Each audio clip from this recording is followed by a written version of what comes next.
Hey everyone, welcome back to the Trauma Cycle podcast, an exploration of mental health, trauma, and healing through the vehicle of music, stories, and faith.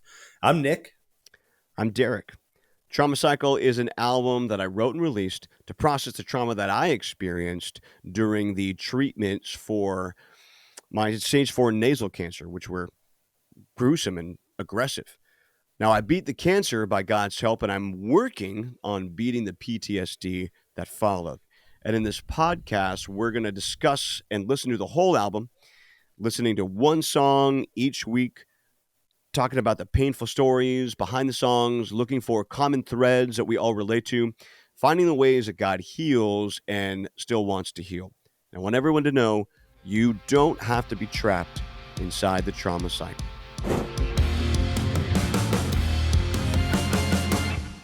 Hey everyone, if you're listening on YouTube, go ahead and leave us a like. And if you're listening on the podcast app, leave us a review. That would really help us. And also remember, you can listen to The Trauma Cycle by Derek North on Apple Music, Spotify, YouTube, and wherever else you stream your music. Now, on this episode, we're going to listen to a song called Song of Hate. Derek, what is Song of Hate about? Yeah, so I know that we usually talk about the song a little bit or explain the theme before we listen to it so that we can catch the meaning as the words go by. But with this one, I kind of want to listen to it cold and then talk about it afterwards. So let's go ahead and listen to Song of Hate right now. Sounds good. Here is Song of Hate.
Try to leave disconnecting, disrespecting shit.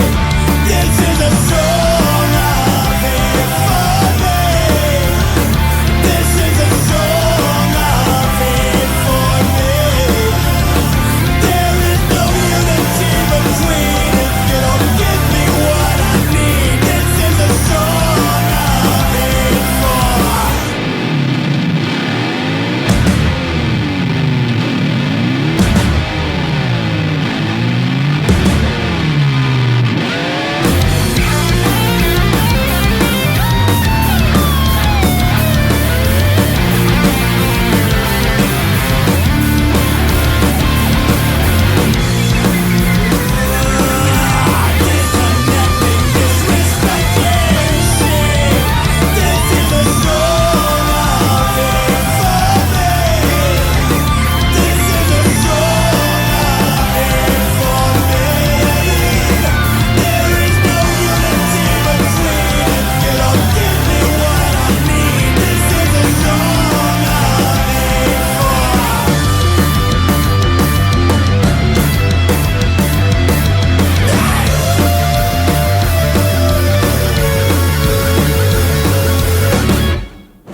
So much energy in that song.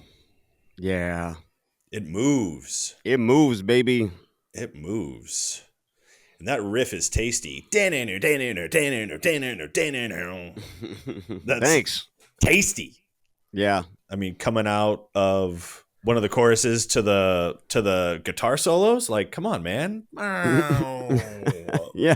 It's funny. Good. I mentioned in another episode how I had to buy a lot of new like gear for this album because I just didn't have it as like a jangly church musician. So I knew I wanted to have one of those like dive bar solos, like wow. But when do I ever have need of that? On a Sunday morning at a church service. So I bought right this during In Christ Alone, obviously. That's right. During communion. Wow. Actually, I bought it. It's actually sitting right here. This guitar.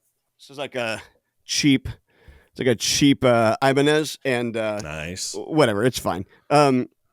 But it had had the little whammy bar on it. Yeah.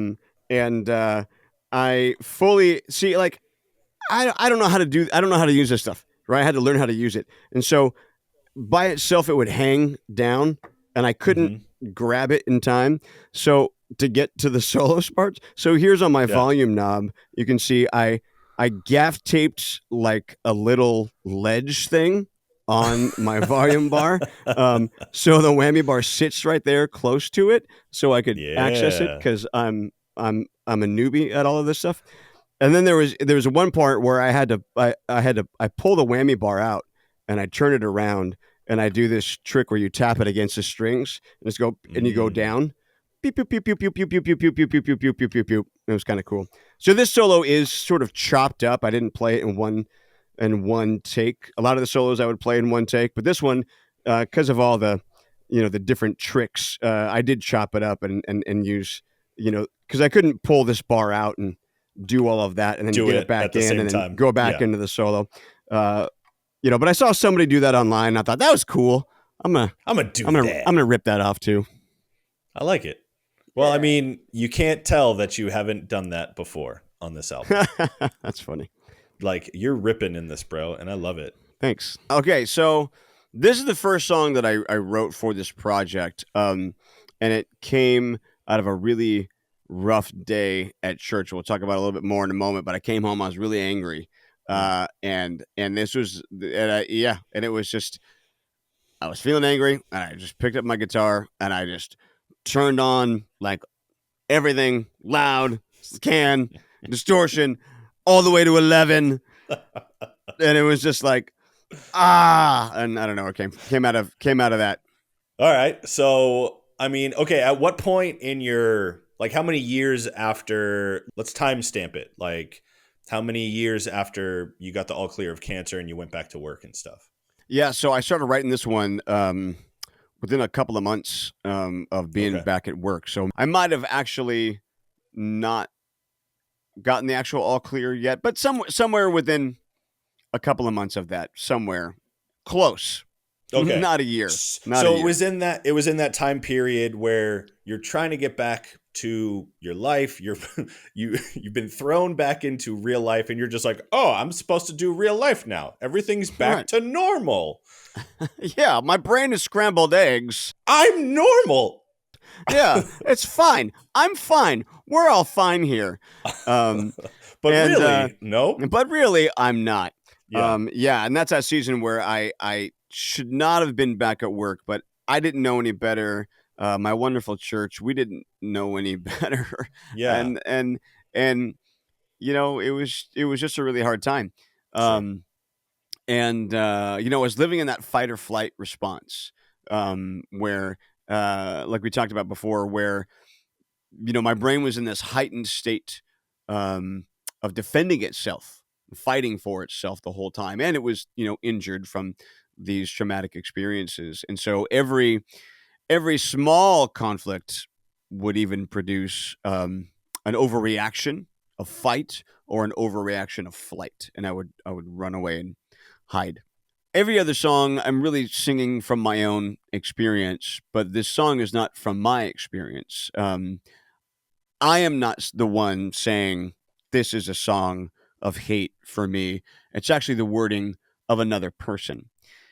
And that person is someone that has gone to my church, and I'm going to tell the story of this interaction that we had. We're not going to use names, of course, but it was really a catalyst for this whole music project and really the healing that came through it. So it was part of God's plan to motivate me and move me into a new path of healing. So I had been back to work at my church. If I haven't mentioned before, I'm the music pastor at my church, and so I run the whole Sunday music programs. And so we had just finished a Sunday service, and we had played a hymn, as I like to do. And then an older woman of our congregation came up and wanted to talk to me after the service. But she had come up in a critical spirit, and she had really come up to, have a word with me. So, and the things that were discussed were really quite rude, to be frank, and they hurt me deeply. And we'll talk about what she said. But before we do, and before we judge this person too quickly or misunderstand me, there's a beautiful redemption to this story that happens quite some time later in the future. And I'll talk about that more in a few moments. So she came up and she said things like, "This song is too slow. It's so slow that it makes me want to sing it at a funeral," which is where I get the line, sing it for a funeral. Music for the dead is all that it's suited for. And she was just saying that she actually said the word, when I hear this, I hate this. I hate this right now. And that was really harsh. She went on to continue to criticize things and even get to the point where she was saying, "I'm considering asking the other older members of the church to sign a petition against you so that essentially you can do the music the way that we want you to do the music." So that's where the line, "sign it with my crooked finger or with my twisted fingers in the dark." That's, me thinking through her threat there, and then "find it buried in the tissue of a broken heart." The broken heart is me. So like this, taking this criticism and just, burying it into my heart. And she would say things like, "You promised you would play hymns for us, but this is not the way that it's done. And so this doesn't count." And, the children of, our church will never grow in love to these music if you don't play it correctly, which is where I get these lines of, "Buildings, never will they hold the promise you foretold. Children, never will they," whatever, something. I don't know. There's a line in there about children. You saw it. You listened to it. You listened to it. It's that one. And then she said, "This is I hate this. I hate hearing it like this." That's where the chorus comes from. So this woman is saying, this is a song of hate for me. Yeah. And then, then I sort of interpolated this idea that there's going to be no unity between her and me until I give her what she needs. Yeah. And then she said probably the second most hurtful thing anyone has ever said to me at church, which is sad that this is only the second most hurtful thing. But she said, "When I hear the song played like this, I can't help but think that Jesus is looking down and he feels disappointed." Dang. Oh, that just crushed my soul. Man. And that's where the line is, "Razors cut you where I wanted you to bleed. I did this on purpose. The Savior is disappointed in the way you, Derek, try to lead." Yeah. And by God's grace, I was in fight or flight. Yeah. And that sort of just living in that. But by God's grace, I turned into flight. Yeah. And I didn't turn into fight in that moment. And this is, people are walking around at church. This is like on the stage of the church. I mean, immediately after the service, Yeah. Like, how do you respond to something like that? Like, yeah. I just said, I remember saying, "I disagree with you about the Jesus is disappointed in you." Mm-hmm. I said, "Well, I disagree with you on that." And I don't know. I think I tried to sort of pacify the situation and like just get out of there as quick as I could. Sure. I mean, man, so like thinking about the timing of it, like you said, you're just back out, you're trying to get back to work, you're trying to do your best. I could imagine there's some like not pressure from the church, but like, all right, I was just out of work for a while. I want to come back and do my best, right? And having somebody misinterpret and misunderstand something like that, whew, gosh, man, that's tough. Yeah. And then, you know, the layer of like, I always want to be respectful to the older people in our church, right? I don't want to come out swinging verbally against this beloved older woman of our congregation. So I just sort of took the punches and went home and fell apart. Yeah. You know, and this is where my triggers were really visceral. So there was a lot of shaking. I used to hyperventilate. And my abdomen would just like contract and squeeze up, and I would end up sometimes being sore for a couple days in my stomach muscles from these times. And it was one of those, and you know, I just cried and hid underneath my blanket for a long time. And then that evening, that's when I pulled out my guitar and I sat down and I like cranked up my amp and my distortion like all the way to 11, and I was angry by that point. Yeah. And I just started like, I need to play hard, and I'm playing hard and loud and fast, and came up with that riff, and it was like, oh, and then it was just like, this is a song of hate for me, and I just started singing that over and over, and that was the original chorus, just singing that line. This is a song of hate for me. This is a song of hate for me. This is a song of hate for me. This is a song of hate for me. It just went over and over, because it was like this lady's voice was echoing hurtfully in my ears. And that would become the starting point of this musical journey of healing that God would take me on. That would end up becoming Trauma Cycle as the whole project. And that was the first thing. So this moment, even though it was devastating, had a blessed effect on me, because God moved me through that pain, through someone else's pain, into a road of healing by, you know, with this project where I can apply logic and language and time to a lot of my trauma through this. You said that there was kind of a redemptive aspect of this, right? And like, we've all messed up. Everybody's messed up. We're not harping on this beautiful woman in the faith. So what all happened to resolve itself? Right. Let's tie this up. So there's no misunderstanding about, you know, my admiration for her and the people of my church. So maybe like a year later, maybe like a year and a half later, I don't know. It was a significant chunk of time. The older folks in our church they would meet together monthly for a Bible study and some music time and some, you know, connection time together.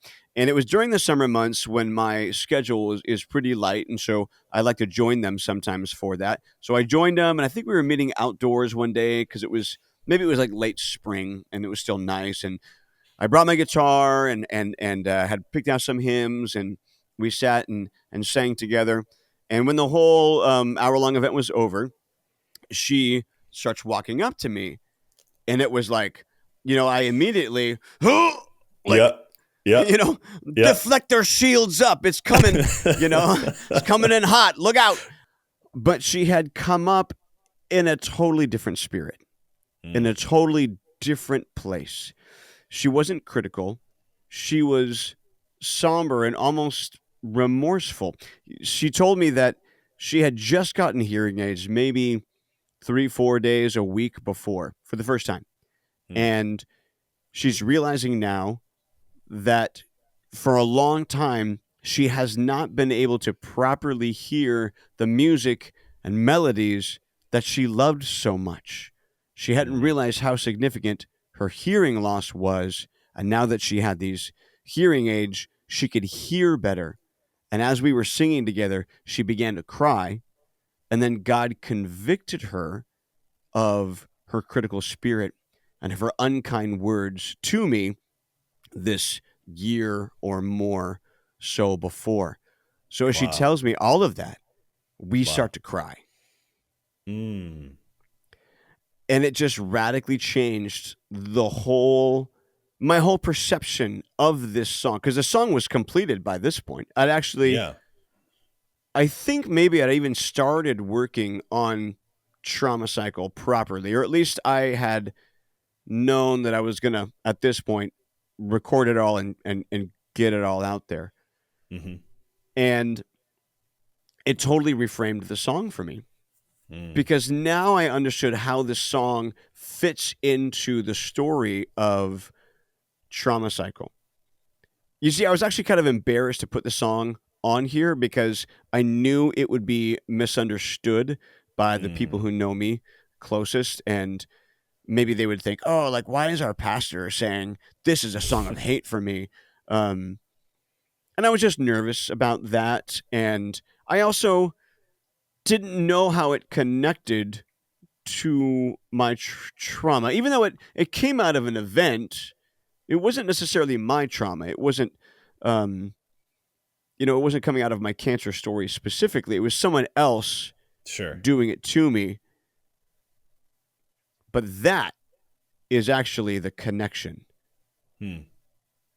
It was someone else's pain intersecting with my pain. Yeah.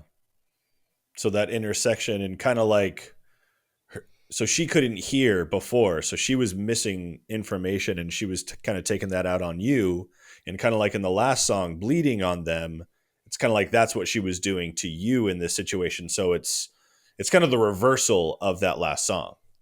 Yeah, exactly. This is exactly what it was. It's the reversal of the last song. In the last song, I was the emotional aggressor. I was attacking people out of my pain and hurting them.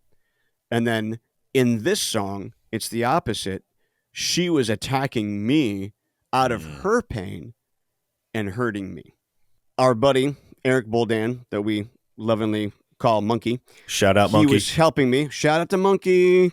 He was helping me think through the album order. And I think I mentioned this in a previous episode. And I always think about it from how music flows into the music of the next song. But he was thinking of how the themes flow from one to the next song, and even maybe how the story of my journey flows thematically through that. And he was the one that helped me see the connection between Bleeding on Them and Song of Hate. And I didn't know where to put the song in the album. It was a big conundrum to me, and tucking it under Bleeding on Them just made a ton of sense once I realized they're the same conflict experienced from two different sides. It's really two sides to the same coin.